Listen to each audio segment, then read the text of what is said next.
lagi biasa pergi bandar. Bandar kurus nak buah em nasa.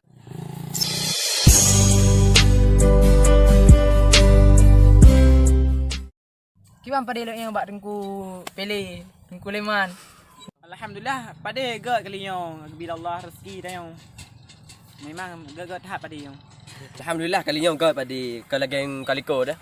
Kaliko beratai kap lediko. Miri ada le kali yang hana insyaallah. Alhamdulillah. Memang makmur tat pada kita yang kali ini. Semoga panen yang hasil memuaskan kali ini. Oh, mantinya ada press tinggi guti entah. Wah makmur tengku, yang tentang tadi ke kecamatan Makmur, ke Mandu Makmur.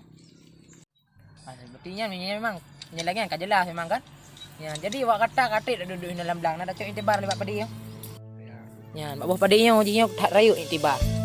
Makin trip bungkuknya je tak cok intibar paling rayu. Kiban intibar paling rayu. Nyan hai tak cok intibar makin trip padi makin bungkuk tengok belagi nyansit. Memang je minan tu imu, makin rewu tu makin bungkuk tu ji. Lagi lu duduk ibang baca-baca ke kenu. Dah tahu orang bungkuk. Tamban. Aku imam dah dah tiga bungkuk kamu. Mandu tu bungkuk aku ke. Nah dia nak bungkuk tu imam kadang nak ambil mati kan dia bungkuk tu imam. Menang tu imam. Kamu nak tafsiran ku pele dengan dengku leman. Tafsiran ji lam betul. Kita cok intibar daripada padinya tengok makin trip ketawa tu ada. Ulang lagi tengok ada yang ada punya menan deh. Tengok ada ya makin trip.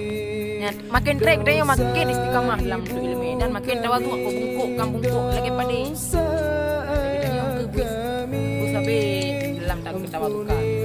Makin ilmu dan rempuh ada kelebihan maju pek sombong.